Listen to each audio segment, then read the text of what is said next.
నియోజకవర్గం ఫలితాలు వెలువడ్డాయి. మొత్తం 116 మున్సిపాలిటీలకు దాదాపుగా 60 మున్సిపాలిటీల వరకు ఫలితాలు వచ్చేసాయి. అందులో 42 కాంగ్రెస్ పార్టీ క్లియర్గా కైవసం చేసుకుంది. మరో 9 చోట్ల బీఆర్ఎస్. అనూహ్యంగా అలంపూర్ నియోజకవర్గం వడ్డేపల్లి మున్సిపాలిటీని తెలంగాణ జాగృతి మద్దతుతో ఆల్ ఇండియా ఫార్వర్డ్ బ్లాక్ కైవసం చేసుకుంది.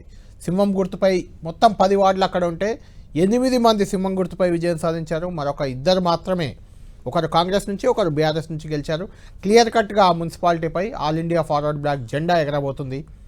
అక్కడ వడ్డేపల్లి సీను మొన్నటి వరకు ఆయన బీఆర్ఎస్ పార్టీలో ఉన్నారు, ఆ తర్వాత కాంగ్రెస్లోకి మారారు, బీఆర్ఎస్లోకి ఇలా మారుతూ వచ్చిన ఆయన ప్రస్తుతం మొన్నటి ఎన్నికల ముందు తెలంగాణ జాగృతిలో చేరారు. ఆయన ఆల్ ఇండియా ఫార్వర్డ్ బ్లాక్ని అక్కడ గెలిపించుకున్న పరిస్థితి కనిపిస్తుంది. అది ఆ నియోజకవర్గంలో అలంపూర్ నియోజకవర్గం బీఆర్ఎస్ ఎమ్మెల్యే ప్రాతినిధ్యం వహిస్తున్నారు.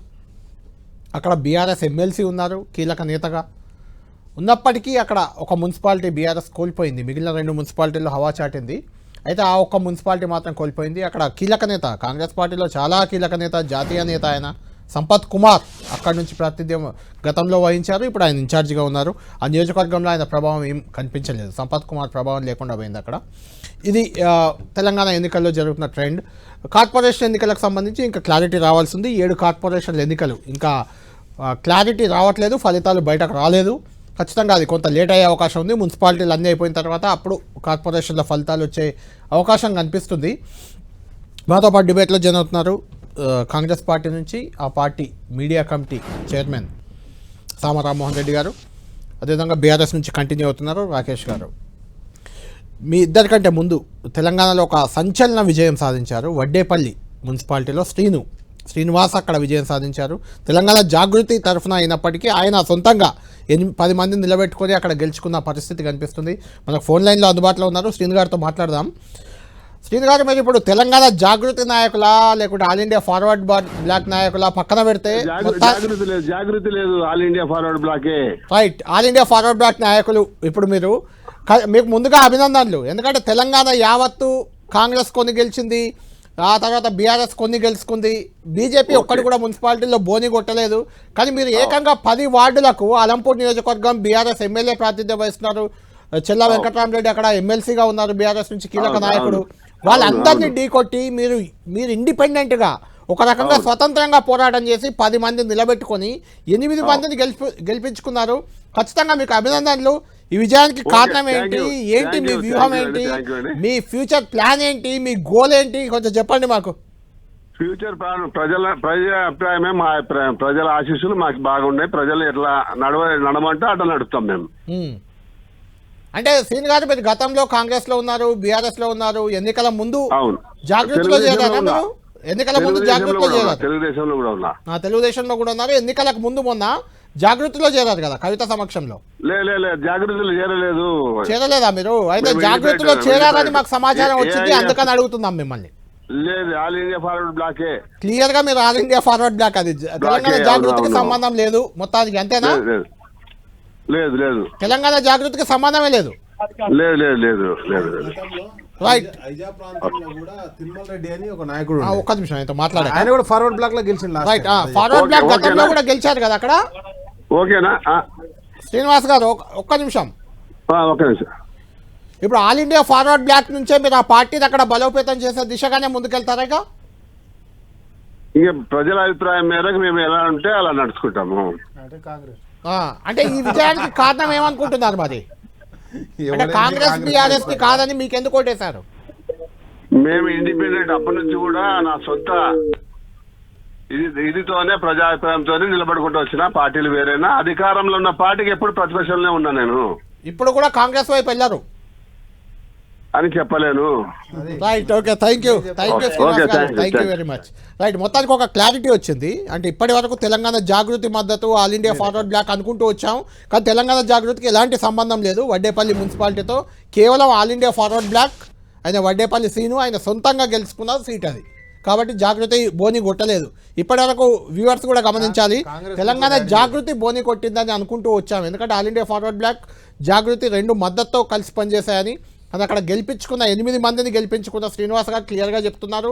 ఆయన జాగృతి కాదు, కేవలం ఆల్ ఇండియా ఫార్వర్డ్ బ్లాకే అని ఆయన చెప్తున్నారు. ఇది మొత్తానికి వడ్డేపల్లిలో ఏం జరిగింది అనేది క్లారిటీ ఇచ్చే ప్రయత్నం చేశారు. ఇబ్రహీంపట్నం మున్సిపాలిటీలో రంగారెడ్డి జిల్లా బీఆర్ఎస్ ఘన విజయం సాధించింది. రాకేష్ గారు మీకు ముందుగా అభినందనలు. 13 వార్డులను బీఆర్ఎస్ కైవసం చేసుకుంది. 13 వార్డులకు కాంగ్రెస్ 8, బీఆర్ఎస్ 13, కాంగ్రెస్ 8, బీజేపీ కేవలం 2, ఇండిపెండెంట్ 1. అంటే క్లియర్ అక్కడ. ఎందుకంటే ఎమ్మెల్యే ఎక్స్ అఫీషియో ఇవన్నీ కలిసినా కూడా 13, అంటే ఇంకా 8 నుంచి ఇంకా 5 రావాలి కాబట్టి ఇంపాసిబుల్. అది బీఆర్ఎస్ కైవసం చేసుకున్నట్లే మనం చెప్పుకోవచ్చు. దీనికి సంబంధించి కిరణ్ మనకు లైవ్లో అందుబాటులో ఉన్నారు, మా ప్రతినిధి కిరణ్. మొత్తానికి రంగారెడ్డి జిల్లాలో ప్రధానంగా బీఆర్ఎస్ పార్టీ హవా ఇంకా కొనసాగుతున్నట్లే కనిపిస్తుంది. మిగిలిన జిల్లాలు భిన్నంగా ఉన్న రంగారెడ్డి, ఉమ్మడి మెదక్ ఈ 2 జిల్లాల్లో కొంత బీఆర్ఎస్ పార్టీ హవా కనిపిస్తుంది. ఏంటి రంగారెడ్డిలో మున్సిపాలిటీల పరిస్థితి ఏంటి? రంగారెడ్డి జిల్లాలోని 13 మున్సిపాలిటీల సంబంధించి చూసుకుంటే కూడా మనం ఇక్కడ ప్రస్తుతానికైతే ఇబ్రహీంపట్నంకి సంబంధించి కూడా బీఆర్ఎస్ కైవసం చేసుకున్నట్టుగా మనం చెప్పుకోవచ్చు. ఎందుకంటే మొదటి నుంచి కూడా ఇటు బీఆర్ఎస్ పార్టీకి సంబంధించిన మాజీ ఎమ్మెల్యే సంబంధించి కూడా చాలా కీలక భూమిక పోషించినట్టుగా చెప్పుకోవాల్సింది. స్థానిక ఎమ్మెల్యేకి సంబంధించి కూడా అంత ఎందుకంటే అధికార పార్టీ సంబంధించిన ఇక్కడ ప్రాబల్యం ఉన్నా కానీ కూడా బీఆర్ఎస్ పార్టీ మున్సిపాలిటీని కైవసం చేసుకున్నట్టుగా మనం చెప్పుకోవాల్సింది. ఇక మేడ్చల్ జిల్లా చూసుకుంటే 3 సంబంధించి 1 హంగ్ ఏర్పడ్డది అలియాబాద్, మిగతా 2 చోట్ల ఎల్లంపేటతో పాటు మరొక 3 చింతలపల్లి సంబంధించి కూడా హోరాహోరీగా బీఆర్ఎస్ పార్టీ వర్సెస్ కాంగ్రెస్ కొనసాగుతున్న మున్సిపాలిటీ చూసుకుంటే కూడా ఇటు బీఆర్ఎస్ కాంగ్రెస్ మధ్య కూడా హోరాహోరీ పోరీ కొనసాగుతుంది. ఇంకా కొన్ని చోట్ల 2వ దఫా సంబంధించిన కౌంటింగ్ ప్రక్రియ కొనసాగుతున్న ఒకసారి మనం విజువల్స్ లో చూసుకుంటే కూడా ప్రస్తుతం చూసుకోవచ్చు. మొత్తంగా కౌంటింగ్ పూర్తయిన నేపథ్యంలో అభ్యర్థులంతా కూడా కారులో ఇక్కడి నుంచి వెళ్ళిపోతున్న దృశ్యాలు మనకి కనిపిస్తున్నాయి. పూర్తి స్థాయిలో మొదటి నుంచి కూడా రంగారెడ్డి జిల్లాకు సంబంధించి కావచ్చు, ఇబ్రహీంపట్నం నియోజకవర్గంలో ఈ ఇబ్రహీంపట్నం మున్సిపాలిటీకి సంబంధించి కూడా బీఆర్ఎస్ పార్టీ గెలుస్తున్నందుకు కూడా బీఆర్ఎస్ పార్టీ శ్రేణులు కొంత ముందు నుంచి కూడా చాలా ఆశాభావం వ్యక్తం చేసి అనుకున్న విధంగానే 13 వార్డులను గెలుపొందింది. ఎందుకంటే ఇక్కడ ఎక్స్ ఆఫీస్ కావచ్చు, ఎమ్మెల్యే సంజయ్ కూడా కాంగ్రెస్ పార్టీకి అవకాశం లేని పరిస్థితి కనిపిస్తుంది. కాబట్టి పూర్తి స్థాయిలో వికారాబాద్ జిల్లాలో కూడా కొంత కాంగ్రెస్ వర్సెస్ బీఆర్ఎస్ మధ్య కూడా హోరాహోరీ పోటీ కొనసాగుతున్న పరిస్థితి కనిపిస్తుంది. కాబట్టి మరొక 7 మున్సిపాలిటీలకు సంబంధించి కూడా ప్రస్తుతానికైతే బీఆర్ఎస్ వర్సెస్ కాంగ్రెస్ మధ్యలో కూడా పోటీ కొనసాగుతుంది. మరికొన్ని గంటలు అంటే సుమారుగా 2 గంటల ప్రాంతంలో కూడా ఇటు ఉమ్మడి రంగారెడ్డి జిల్లాలోని మిగతా 5 మున్సిపాలిటీతో పాటు మరొక వికారాబాద్ లోని 4 మున్సిపాలిటీకి సంబంధించి కూడా కౌంటింగ్ ప్రక్రియ కొనసాగే అవకాశం కనిపిస్తుంది. కొంత వికారాబాద్ లో కాంగ్రెస్ పార్టీకి సంబంధించిన 1-2 గెలిచే అవకాశం కనిపిస్తుంది. కానీ మొత్తంగా ఉమ్మడి రంగారెడ్డి జిల్లాలో మొదటి నుంచి కౌంటింగ్ ప్రక్రియ ప్రారంభమైన దగ్గర నుంచి కూడా బీఆర్ఎస్ పార్టీకి సంబంధించిన అధికార పార్టీకి గట్టి పోటీ ఇస్తున్నట్టుగా మనం చెప్పాల్సి ఉంటుంది. ముఖ్యంగా నేనున్న ఇబ్రహీంపట్నం మున్సిపాలిటీకి సంబంధించిన కౌంటింగ్ కేంద్రంలో మొదటగా 5 వార్డులను ఒకటిసారి కూడా ఇటు బీఆర్ఎస్ పార్టీకి సంబంధించిన అభ్యర్థులు గెలుపొందే పరిస్థితి కనిపిస్తుంది. కాబట్టి పూర్తి స్థాయిలో మరికొద్ది సేపట్లో కూడా మిగతా మున్సిపాలిటీకి సంబంధించిన ఫలితాలు కూడా వెలువయ్యే అవకాశం అయితే ఉంది. Thank you Kiran, thank you. మరొక బ్రేకింగ్ న్యూస్ ఇప్పుడే అందుతుంది. ఇది కూడా మీకు సంబంధించిందే రాకేష్ గారు, మీకు మరొకసారి అభినందనలు. సిరిసిల్ల మున్సిపాలిటీలో కేటీఆర్ తన సత్తా చాటుకున్నారు. బీఆర్ఎస్ ఘన విజయం చాటుకుంది. 39 వార్డులకు బీఆర్ఎస్ ఏకంగా 27 వార్డులు దక్కించుకుంది. కాంగ్రెస్ కేవలం 6 వార్డులకు పరిమితమైంది. అక్కడ బండి సంజయ్ ప్రాతినిధ్యం వహిస్తున్న నియోజకవర్గం ఇది. బీజేపీ కేవలం 5 స్థానాలకే పరిమితం అయిపోయింది. ఇండిపెండెంట్ 1 స్థానంలో గెలిచారు. కేటీఆర్ ఖచ్చితంగా ఇక్కడ ఎలా ఉండబోతుంది ఫలితం అనేది చాలా ఇంట్రెస్టింగ్గా కనిపించింది. ఎందుకంటే మన సర్పంచ్ ఎన్నికల్లో బీఆర్ఎస్ కంటే మాకు ఎక్కువ వచ్చాయని కాంగ్రెస్ చెప్పింది. అంటే అక్కడ సర్పంచ్ ఎన్నికలు గుర్తు లేకుండా జరిగినాయి కాబట్టి దాన్ని ఎవరు ఏం చెప్పుకునే అవకాశం దక్కింది. కానీ ఇప్పుడు ఖచ్చితంగా గుర్తుతో జరిగిన ఎన్నికల్లో కేటీఆర్ బీఆర్ఎస్ వర్కింగ్ ప్రెసిడెంట్ తనకు సిరిసిల్ల నియోజకవర్గంపై ఉన్న పట్టును మరొకసారి చాటుకున్నారు. అక్కడ కాంగ్రెస్ పార్టీ కేవలం single digit. Congress MP Sanjay ఉన్న కేంద్ర మంత్రి సంజయ్ ప్రాతినిధ్యం వహిస్తున్నారు అక్కడ. అది కూడా బీజేపీ కూడా సింగిల్ డిజిట్కే పరిమితం కావడం అనేది చాలా ఇంట్రెస్టింగ్ ఫ్యాక్టర్గా మారింది. క్లియర్గా 9 మున్సిపాలిటీల్లో సిరిసిల్లతో కలిపితే 10 మున్సిపాలిటీల్లో బీఆర్ఎస్ పార్టీ జెండా ఎగరబోతుంది. మరొక 8 మున్సిపాలిటీలు, దానికి సంబంధించిన ఒక క్లారిటీ కూడా ఇవ్వాలి. మరొక 8 మున్సిపాలిటీలు హంగొచ్చాయి. ఆ 8 మున్సిపాలిటీలపై కూడా బీఆర్ఎస్ పార్టీ చాలా కీలకంగా ఈ 8 మున్సిపాలిటీల విషయంలో కూడా ఏం చేయాలి, ఏ రకంగా ముందుకు పోవాలి అనే దానిపై మ్యాజిక్ ఫిగర్కు దగ్గరగా ఉన్న 8 మున్సిపాలిటీలు ఇస్నాపూర్ కానీ, జిన్నారం, జహీరాబాద్, కేసముద్రం, దేవరకద్ర క్లియర్ కట్ వచ్చేసింది, అమరచింత, ఇలాంటి కొన్ని మున్సిపాలిటీల్లో హంగొచ్చింది. అక్కడ కొంత బీఆర్ఎస్ ఎడ్జ్ ఉంది, కాంగ్రెస్ వెనుకబడి ఉంది. అక్కడ బీజేపీతో కలవాలా, ఇండిపెండెంట్తో కలవాలా, ఇలాంటి చర్చలు హరీష్ రావు కేటీఆర్ ఇప్పటికే అక్కడ ఉన్న నాయకులతో అక్కడ ఉన్న కౌన్సిలర్లతో మాట్లాడుతున్నట్లు మనకు సమాచారం అవుతుంది. దీనికి సంబంధించి మాట్లాడదాం. మా ప్రతినిధి కర్ణాకర్ మనకు లైవ్లో అందుబాటులో ఉన్నారు. కర్ణాకర్, మొత్తానికి సిరిసిల్ల క్లియర్ కట్గా బీఆర్ఎస్ గెలుచుకుంది. అక్కడ ఏం జరుగుతుందనే కొంత ఉత్కంఠ ఉండేది. సిరిసిల్లపై లేకుంటే మెదక్ జిల్లాపై ఇలా కీలక నాయకులు ఉన్న నియోజకవర్గాలపై కాంగ్రెస్ చాలా గట్టిగా ఫోకస్ పెట్టింది. ఈసారి కేటీఆర్ను కొట్టేస్తారు అక్కడ అనే ఒక చర్చ కూడా జరిగింది. దీన్ని ఎలా చూడాలి? తర్వాత హంగొచ్చిన మున్సిపాలిటీలపై కొంత ఇప్పుడు చెప్పాం కొంత లిస్టు, అలా ఒక 8-9 మున్సిపాలిటీలు ఇంకా కనిపిస్తున్నాయి. ఆల్రెడీ అక్కడ నాయకులతో హరీష్ రావు కేటీఆర్ మాట్లాడుతున్నట్లు సమాచారం అందుతుంది. ఏంటి అక్కడ పరిస్థితి ఏంటి? ఎస్, ఖచ్చితంగా మీరు ఇందాక చెప్పినట్టు కేటీఆర్ ఇలాకా అయిన సిరిసిల్లలో చాలా గట్టిగా కాంగ్రెస్ కావచ్చు, బీజేపీ కావచ్చు గెలిచే ప్రయత్నం చేశారు. జోరుగా అక్కడ ప్రచారం నిర్వహించిన పరిస్థితి. కానీ క్లియర్ కట్గా బీఆర్ఎస్ పార్టీ ముందుంచి కూడా గట్టి నమ్మకంతో ఉంది. సిరిసిల్లలో కొన్ని వార్డ్స్ తగ్గొచ్చామో కానీ గెలుపుపోయి మాత్రం బీఆర్ఎస్ ముందు నుంచి ధీమాగా ఉంది. అందుకు సంబంధించినట్టే ఇప్పుడు మనకు వచ్చిన రిజల్ట్ చూస్తే చాలా స్పష్టంగా అర్థమవుతుంది. ఇక ఇందాక మీరు చెప్పినట్టు మొత్తం 8 నుంచి 10 మున్సిపాలిటీలు మ్యాజిక్ ఫిగర్కు దగ్గరగా వచ్చిన మున్సిపాలిటీలపై బీఆర్ఎస్ పార్టీ చాలా సీరియస్గా దృష్టి సారించింది. స్వయంగా బీఆర్ఎస్ వర్కింగ్ ప్రెసిడెంట్ కేటీఆర్ కావచ్చు, మాజీ మంత్రి హరీష్ రావు కావచ్చు, ముఖ్యమైన నేతలంతా కూడా రంగంలోకి దిగారు. ఈ 8 నుంచి 10 మున్సిపాలిటీలో బీఆర్ఎస్ పార్టీ మెజార్టీ స్థానాలను గెలుచుకున్నప్పుడు, వార్డులను గెలుచుకున్నప్పటికీ కూడా మ్యాజిక్ ఫిగర్ దాటలేదు. కాబట్టి ఈ మున్సిపాలిటీని ఎట్లా కైవసం చేసుకోవాలని దానిపైన దృష్టి సారించారు. ఫర్ ఎగ్జాంపుల్ ఇస్నాపూర్ తీసుకున్నట్టయితే ఇస్నాపూర్లో బీఆర్ఎస్ పార్టీ 12 వార్డుల్లో గెలిచింది, కాంగ్రెస్ 10 వార్డుల్లో గెలిచింది. అక్కడ ఇండిపెండెంట్ 4 గెలిచారు. కాబట్టి ఈ 4 చాలా కీలకం. కాబట్టి ఇటువంటి చాలా 8 నుంచి 10 వార్డు ఏదైతే మున్సిపాలిటీ ఉన్నాయో ఆ మున్సిపాలిటీ అన్నింటిలో ఎవరైతే స్వతంత్రులు ఉన్నారో లేదంటే బీజేపీ పార్టీ నుంచి గెలిచిన వాళ్ళు ఉన్నారో వాళ్ళందరినీ కూడా సంప్రదించే ప్రయత్నం చేస్తున్నారు. ఈ 8 నుంచి 10 మున్సిపాలిటీలు ఖచ్చితంగా బీఆర్ఎస్ ఖాతాలో వేసుకునేందుకు బీఆర్ఎస్ అధిష్టానం ఇప్పటికే రంగంలోకి దిగిన పరిస్థితి మనం చూస్తున్నాం. ఇటు మన జనగాంలో కూడా చాలా టఫ్ ఫైట్ ఇచ్చింది. జనగామలో కూడా అదే చెప్పబోతున్నాం కర్ణాక. జనగామలో కూడా బీఆర్ఎస్ పార్టీ 13 గెలుచుకుంది, కాంగ్రెస్ 12, సిపిఎం అలయన్స్. కాబట్టి అదొకటి. మొత్తం కాంగ్రెస్ కూడా కూటమి 13, 4 ఇండిపెండెంట్లు అక్కడ గెలిచారు. ఆ 4 ఇండిపెండెంట్లు ఇప్పుడు ఎవరికి మద్దతు ఇస్తే వాళ్ళకే పీఠం దక్కే అవకాశం కనిపిస్తుంది. అటు రాయకల్, జగిత్యాల నియోజకవర్గం రాయకల్లో కూడా ఇదే పరిస్థితి. 3 BJP, 3 Congress, 3 Congress, 3 BJP, 3 BRS గెలిచాయి. అక్కడ ఒకటి ఇండిపెండెంట్ ఉంది. అక్కడ కూడా హంగ వచ్చే పరిస్థితి. ఇలా చాలా అంటే ఇంకా ముందు వెళ్తున్నా కొద్ది ఇంకా క్లారిటీ రాలేదు. కాబట్టి దాదాపు ఒక 20-25 నియోజకవర్గాలు ఇలా మున్సిపాలిటీలు ఇలా ఉండే అవకాశం కనిపిస్తుంది. అక్కడ నిజంగా అధికార పార్టీ వైపే ఇన్ జనరల్గా ఇలా హంగొచ్చినప్పుడు అధికార పార్టీ వైపే మొగ్గు చూపుతారు. మరి ఇప్పటికే మనకున్న సమాచారం కొంతమంది బీఆర్ఎస్ నేతలు క్యాంప్కి వెళ్ళిపోయారు, కాంగ్రెస్ ఎక్కడ ఎత్తుకుపోతుందో అని. ఇంకొంతమంది బీజేపీ నేతలు కూడా క్యాంప్కి వెళ్ళారు, ఎక్కడ కాంగ్రెస్ బీఆర్ఎస్ కన్నేస్తుందో అని. అసలు బీఆర్ఎస్ గెలిచే అవకాశం ఉంటుందంటారా? అధికార పార్టీకే ఉంటుంది కదా మొగ్గు ఇలాంటి అట్మాస్ఫియర్లో. ఖచ్చితంగా స్థానిక సంస్థల ఎన్నికల్లో మీరు అన్నట్టు అధికారంలో ఎవరుంటే అభివృద్ధి పేరుతో కానీ లేకపోతే ఇతరత్ర కారణాలు చెప్పి అధికార పార్టీకే వైపే మొగ్గు చూపే అవకాశాలు ఎక్కువగా ఉంటాయి. కానీ బీఆర్ఎస్ పార్టీ మాత్రం తమ వంతు ప్రయత్నాలు మాత్రం మొదలుపెట్టింది.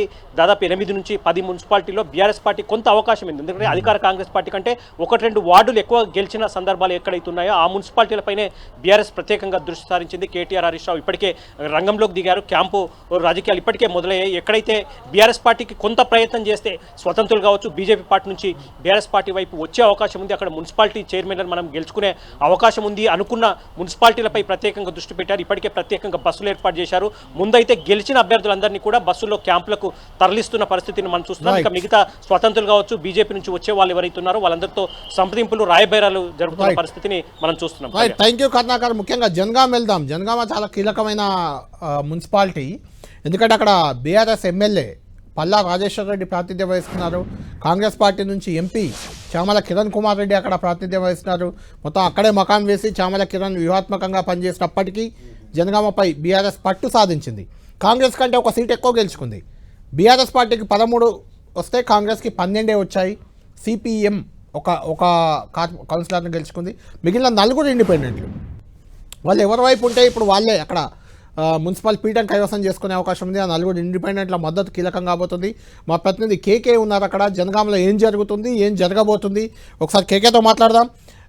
కేకే అక్కడ సేమ్ అంటే అలయన్స్ కాంగ్రెస్ 12, సిపిఎం 1 అంటే 13, బీఆర్ఎస్ 13 దక్కించుకున్నాయి. 4 ఇండిపెండెంట్లు. వాళ్ళు ఎవరు ఇండిపెండెంట్గా ఎందుకు బరిలోకి దిగారు, వాళ్ళు ఎవరికి రెబల్స్, వాళ్ళు ఎవరి వైపు ఉండే అవకాశం ఉంది, జనగామ మున్సిపల్ పీఠం ఎవరి వైపు వెళ్ళే అవకాశం ఉంది?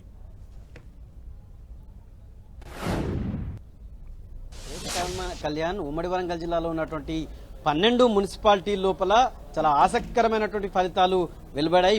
ఇప్పటి వరకు 5 మున్సిపాలిటీలకు సంబంధించినటువంటి రిజల్ట్ పూర్తి స్థాయిలో అవుట్ అయితే అందులో 3 స్పష్టంగా కాంగ్రెస్ గెలుచుకుంటే 1 బీఆర్ఎస్ గెలుచుకుంది, ఒక దాంట్లో హంగేర్పడ్డది. ఇక మీరు చెప్పినటువంటి జనగామ లోపల చాలా ఇంట్రెస్టింగ్ ఫ్యాక్టర్ ఉన్నటువంటి పరిస్థితి ఉంది. ఇక్కడ 30 వార్డులు ఉంటే 30 వార్డుల లోపల ఇప్పటికే బీఆర్ఎస్ 13 వార్డు స్థానాలను గెలుచుకుంది. అదేవిధంగా కాంగ్రెస్ 12 వార్డు స్థానాలను గెలుచుకుంది. కాంగ్రెస్ అలయన్స్ గా ఉన్నటువంటి సిపిఎం 1 స్థానాన్ని గెలుచుకున్నటువంటి సిచ్యువేషన్ ఉంది. అయితే ఇక్కడ చెరి 13 వచ్చినటువంటి నేపథ్యం లోపల మున్సిపల్ పీఠాన్ని ఎవరు చేజిక్కించుకుంటున్నారనేటువంటి ఒక ఇంట్రెస్టింగ్ ఫ్యాక్టర్ ఉంటే ఇందులో 4 ఇండిపెండెంట్ కి సంబంధించినటువంటి కౌన్సిలర్లు గెలవడం అనేటువంటిది ఇప్పుడు హాట్ టాపిక్ గా మారింది. ఇందులో దాదాపు 2 కాంగ్రెస్ పార్టీకి సంబంధించినటువంటి రెబల్స్ ఉన్నప్పటికీ కూడా మరో 2 ఇండిపెండెంట్స్ గెలిచారు. ఈ ఇండిపెండెంట్ అయితే 4 ఏకదాటిగా ఐక్యతగా వచ్చినటువంటి పరిస్థితి ఉంది. ఇండిపెండెంట్ లో ఉన్నటువంటి ఒక అభ్యర్థి ఖచ్చితంగా మా నలుగురిలో ఎవరికో ఒకరికి చైర్మన్ పీఠం ఇస్తే తప్ప మేము ప్రధాన రాజకీయ పార్టీలకి సపోర్ట్ చేసే పరిస్థితి ఉంది. ఖచ్చితంగా మాకు ఆ పార్టీలు మద్దతు తెలియజేసి మమ్మల్నే చైర్మన్ పీఠం మీద కూర్చోబెట్టాలనేటువంటి ఒక స్పష్టమైన డిమాండ్ ని తెరపైకి చాలా ఇంట్రెస్టింగ్ గా ఉంది. ఇది చాలా ఇంట్రెస్టింగ్ పరిణామమే. అయితే నేను ఒక పాయింట్ ఏంటంటే 4 యూనిటీగా ఉన్నారా, 4లో ఎవరికి ఇచ్చినా ఓకేనా, వాళ్ళంతా ఒక్కటయ్యారా 4? ప్రస్తుతానికి కౌంటింగ్ హాల్లోనే జరుగుతున్నటువంటి ఆసక్తికరమైనటువంటి రహస్య మంతనాల్లో ఇప్పుడు 4 ఒకటిగానే కనిపిస్తున్నటువంటి వాతావరణం ఉంది. వాళ్ళు 4 కూడా ఖచ్చితంగా మాకు కాంగ్రెస్ అయినా ఇంకా బీఆర్ఎస్ పార్టీ అయినా మాకు మాత్రమే సపోర్ట్ చేయాలనేటువంటి ఒక యూనిటీని ప్రదర్శిస్తున్నారు. వాళ్ళతోటి అటు కాంగ్రెస్ పార్టీకి సంప్రదింపులు జరుపుతుంది, ఇటు బీఆర్ఎస్ పార్టీకి సంబంధించినటువంటి నేతలు సంప్రదింపులు జరిపినప్పటికీ కూడా వాళ్ళు ఎక్కడ కూడా వీళ్ళకి అవకాశం ఇచ్చేటువంటి సిచ్యువేషన్ లేదు, అవకాశం కూడా ఇవ్వట్లేదు. అంటే గతంలో జనగామ చరిత్రలో కొన్ని సంఘటనలు జరిగాయి. గతంలో పొన్నా లక్ష్మయ్య మంత్రిగా ఉన్నప్పుడు కూడా అక్కడ ఉన్నటువంటి 2 ఇండిపెండెంట్ గెలిస్తే అక్కడ వేమల సత్యనారాయణ రెడ్డి ని చైర్మన్ చేస్తే ఇండిపెండెంట్ కి మళ్ళీ అనివార్యంగా అవకాశం ఇవ్వాలి. అది చరిత్ర ఇప్పుడు పునరావృతం అవుతుంది. అప్పుడు కంచరాములు ని వైస్ చైర్మన్ గా అంటే 3 ఇండిపెండెంట్ అవసరం ఉంటే ఆ 3 కట్టగట్టుకొని ఖచ్చితంగా మాకు వైస్ చైర్మన్ ఇవ్వాలని అప్పుడు పట్టుబట్టారు. అది ఇప్పుడు పునరావృతం అవుతుంది. అప్పుడు కంచరాములు వైస్ చైర్మన్ గా గెలిచినటువంటి సిచ్యువేషన్ ఉంది. అదే సాంప్రదాయం ఇప్పటికీ కూడా కొనసాగుతుంది. ఇప్పుడు ఈ ఎన్నికల్లో చాలా స్పష్టంగా 4 ఐక్యత ప్రదర్శిస్తున్నారు. కాంగ్రెస్ పార్టీ టికెట్ ఇవ్వకుండా మేము నిలబడ్డాం, మేము గెలిచాము, ఇప్పుడు కాంగ్రెస్ పార్టీ అభివృద్ధి ఇదంతా కాదు, మాకు అవకాశాలు రాలేదు, అవకాశం రాకుండా చేశారు, మాకు ప్రజాబలంతో గెలిచాం కాబట్టి ఖచ్చితంగా మాకు చైర్మన్ పీఠం ఇస్తేనే తప్ప మేము సపోర్ట్ చేసేటువంటి సిచ్యువేషన్ లేదనేటువంటి ఒక ఫ్యాక్టర్ చెప్తే, ఇంకా వరంగల్ జిల్లాలో ఒక చేదు ఫలితాన్ని ఇప్పుడు సీఎం కి సంబంధించినటువంటి ముఖ్యమంత్రి సలహాదారుగా ఉన్నటువంటి వేం నరేందర్ రెడ్డి తన సొంత గ్రామమైనటువంటి కేసముద్రం లోపల ఆసక్తికరమైనటువంటి ఫలితం వచ్చింది. అక్కడ బీఆర్ఎస్ చాలా స్పష్టమైనటువంటి బలమైన ప్రభావం చూపెట్టడంతో కాంగ్రెస్ పార్టీకి అదేవిధంగా బీఆర్ఎస్ కి చెరి 8 కౌన్సిలర్ సీట్లు గెలవడం అనేటువంటి ఆయనకి ఇది చేదు ఫలితమే. అదేవిధంగా ఆయన గతంలో ప్రాతినిధ్యం వహించినటువంటి మహబూబాబాద్ లో కూడా బీఆర్ఎస్ చాలా గట్టి పోటీ ఇస్తుంది. ఇప్పటి వరకు బీఆర్ఎస్ 9 స్థానాలు గెలిస్తే కాంగ్రెస్ కేవలం 7 స్థానాలు గెలిచింది. సిపిఎం కాంగ్రెస్ తోటి ఉంటే సిపిఐ బీఆర్ఎస్ తోటి ఉంది, వాళ్ళిద్దరు కూడా చెరి 3 స్థానాలు గెలిచారు. బీఆర్ఎస్ అప్పర్ హ్యాండ్ ఉండడం అనేటువంటి ఇది వేం నరేందర్ రెడ్డికి కొంత డైజెస్ట్ కానటువంటి ఫలితంగానే చూడవచ్చు. మరొక ఇంట్రెస్టింగ్ ఫ్యాక్టర్ ఇదే మహబూబాబాద్ జిల్లాలో ఉన్నటువంటి తొర్రూరు లోపల మాజీ మంత్రి ఎర్రబెల్లి దయాకర్ రావు తొర్రూరు మున్సిపాలిటీ పైన తన ఆధిపత్యాన్ని చాటుకున్నటువంటి సిచ్యువేషన్ ఉంది. అక్కడ 9 స్థానాలను గెలుచుకొని ఎక్సాఫిషియో తోటి సంబంధం లేకుండా ఖచ్చితంగా ఆయన చైర్మన్ పీఠాన్ని ఆయనకు సంబంధించినటువంటి అనుచరులు బీఆర్ఎస్ పార్టీ కైవసం చేసుకోబోతుంది. ఇప్పటివరకు మొత్తంగా కూడా ఫిరాయింపుకు సంబంధించిన అంశం తెరపైకి వచ్చినటువంటి స్టేషన్ గన్పూర్ లో మాత్రం చాలా క్లిస్టల్ క్లియర్ గా మొత్తం 18 స్థానాలుంటే 13 స్థానాలని కాంగ్రెస్ కైవసం చేసుకుంది. కడియం శ్రీహరి చాలా అప్పర్ హ్యాండ్ గా ఆధిపత్యాన్ని ప్రదర్శించినటువంటి సిచ్యువేషన్ అయితే మనకు కనిపిస్తుంది. ఇక భూపాలపల్లి లోపల ఇప్పటివరకు రిజల్ట్ అవుట్ అవ్వట్లేదు. అక్కడ కేవలం ఇప్పటివరకు భూపాలపల్లి లోపల మొత్తం 4 ఫలితాలను మాత్రమే ప్రకటించారు. మిగతాదంతా కూడా మందకోడిగా కొనసాగుతున్నటువంటి పరిస్థితి ఉంది. ఇక మంత్రి సీతక్క ములుగు లోపల తొలిసారిగా ఏర్పడ్డటువంటి మున్సిపాలిటీ లోపల మంత్రి సీతక్క తన ఆధిపత్యాన్ని ప్రదర్శించింది. అక్కడ కాంగ్రెస్ జెండా ఎగరబోతుంది. ఉమ్మడి వరంగల్ జిల్లా ఫలితాలు మాత్రం చాలా ఇంట్రెస్టింగ్ ఉన్నాయి. రైట్, రామ్మోహన్ రెడ్డి గారు, రాకేష్ గారు, ఉమ్మడి వరంగల్ జిల్లాలో మాత్రం పోటాపోటీ వాతావరణం. గతంలో క్లీన్ స్వీప్ చేసింది ఒక కడియం శ్రీహరి, మన పల్ల రాజేశ్వరరెడ్డి మీద మిగిలినంతా కాంగ్రెస్ పార్టీ గెలిచింది. ఆ తర్వాత కడియం శ్రీ గారు కూడా బీఆర్ఎస్ నుంచి కాంగ్రెస్లో చేరిపోయారు. ఒక పల్లా ఒక్క ఎమ్మెల్యేనే అక్కడ ఉన్నప్పటికీ ఉమ్మడి వరంగల్ జిల్లాలో మాత్రం ఖచ్చితంగా ఒక స్టేషన్ కనుపూర్ ములుగు మినహా మిగిలిన అన్ని చోట్ల గట్టి పోటీ అనేది వాతావరణం కనిపించింది. ఇటు మెదక్ ఉమ్మడి ఆదిలాబాద్ ప్రధానంగా ఈ 2 జిల్లాల్లో బీఆర్ఎస్ పార్టీ చాలా గట్టి పోటీ ఇచ్చింది. మెదక్లో పైచేయి, ఉమ్మడి వరంగల్లో గట్టి పోటీ. ఈ రెండింటితో కొంత డబుల్ ఫిగర్కి చేరుకుంది. మున్సిపాలిటీల్లో 10 స్థానాల్లో బీఆర్ఎస్ గెలుచుకుంది 10 సీట్లని, కాంగ్రెస్ 46. అదర్స్ ఇంతకుముందే మనం చెప్పాము ఆల్ ఇండియా ఫార్వర్డ్ బ్లాక్, దానికి జాగృతికి ఎలాంటి సంబంధం లేదు. All India forward Bloc 1 seat వచ్చింది ఓవరాల్గా. కార్పొరేషన్లో రిజల్ట్ ఇంకా రావాల్సింది. అన్నిటికంటే ఇంట్రెస్టింగ్ ఒక్కసారి మన నల్గొండ ప్రతినిధి దగ్గరికి వెళ్దాం. నల్గొండ క్లీన్ స్వీప్, మొత్తం కాంగ్రెస్ పార్టీ క్లీన్ స్వీప్ చేసింది నల్గొండ జిల్లాని. అక్కడ ఉన్న అన్ని మున్సిపాలిటీలను కైవసం చేసుకుంది. తిరుమలగిరి మేమే గెలిచినాం కదా డైరెక్ట్గా. రైట్, ఒకసారి అడుగుదాం చంద్రశేఖర్, తిరుమలగిరి ఫలితం ఏంటి? నల్గొండ క్లీన్ స్వీప్ అయిందా? తిరుమలగిరిలో ఎలాంటి వాతావరణం ఉంది? కళ్యాణ్, నల్గొండ జిల్లాకి సంబంధించి కాంగ్రెస్ పార్టీ క్లీన్ స్వీప్ చేసిందని చెప్పవచ్చు. నల్గొండ జిల్లాలో మొత్తం కూడా 6 మున్సిపాలిటీలు, అదేవిధంగా ఒక కార్పొరేషన్ ఉంది. ఇక్కడ ఇప్పటికే 6 మున్సిపాలిటీలకు సంబంధించి స్పష్టమైన ఫలితాలు వెలువడ్డాయి. 6 మున్సిపాలిటీలలో కూడా కాంగ్రెస్ ఏకపక్షంగా విజయం సాధించిన పరిస్థితి ఉంది. మరొక వైపు నల్గొండ కార్పొరేషన్ లో కూడా ఇటు కాంగ్రెస్ ఏకపక్షంగా ఫలితాలు సాధిస్తున్న పరిస్థితి కనిపిస్తోంది. ఇప్పటి వరకు దాదాపు 33 డివిజన్లలో, మొత్తం 48 డివిజన్లు ఉంటే 33 డివిజన్లలో కాంగ్రెస్ ఆధిక్యత అయితే చాలా స్పష్టమైన ఆధిక్యత కనిపిస్తా ఉంది. అయితే ఇప్పటి వరకు కూడా ఒక ఫలితం కూడా డివిజన్ ఫలితం వెలువడలేదు. కానీ మిగతా మొత్తం చూస్తున్నట్టయితే ఇటు మిర్యాల కూడా కావచ్చు, దేవరకొండ, ఆలియా, నందికొండ, అదేవిధంగా చిట్యాల, చండూరు, ఈ మొత్తం 6 మున్సిపాలిటీలలో మాత్రం కాంగ్రెస్ చాలా స్పష్టమైన ఆధిక్యాన్ని కనబరిచింది. అదేవిధంగా చైర్మన్ ఇటువంటి ఎక్స్ అఫీషియో మద్దతు కూడా లేకుండానే చైర్మన్ పీఠాన్ని కైవసం చేసుకున్న పరిస్థితి ఉంది. మరొక వైపు ఉమ్మడి జిల్లాలో పరిశీలించినట్టు మాత్రం ఒక తిరుమలగిరిని మాత్రం బీఆర్ఎస్ చేజిక్కించుకున్న పరిస్థితి అయితే కనిపిస్తా ఉంది. అయితే మొత్తం 10 తిరుమలగిరికి సంబంధించి 15 వార్డులు ఉంటే అక్కడ 10 వార్డులను ఇటు బీఆర్ఎస్ విజయం సాధించింది, 5 వార్డులు కాంగ్రెస్ విజయం సాధించింది. ఒక్కడ మాత్రం బీఆర్ఎస్ చాలా స్పష్టమైన ఆధిక్యాన్ని ప్రదర్శించిన పరిస్థితి. నల్లగొండ జిల్లా, ఉమ్మడి నల్గొండ జిల్లాలో 2 ఎంపీలు కాంగ్రెస్ పార్టీ గెలిచింది, ఎమ్మెల్యేలు కూడా అన్ని గెలిచింది ఒక సూర్యాపేట మినహా. సూర్యాపేట ఫలితం ఎలా ఉంది? సూర్యాపేటలో ఏం జరిగింది? అలానే ఇటు సూర్యాపేట జిల్లాకి సంబంధించి కూడా మనం చూసుకున్నట్లయితే సూర్యాపేట జిల్లాలో కూడా కాంగ్రెస్ ఆధిక్యత అయితే చాలా స్పష్టంగా కనిపిస్తా ఉంది. ఒక సూర్యాపేట కౌంటింగ్, మున్సిపాలిటీ కౌంటింగ్ కొంత ఆలస్యంగా కొనసాగుతుంది, మందకొడిగా కొనసాగుతుంది చెప్పవచ్చు.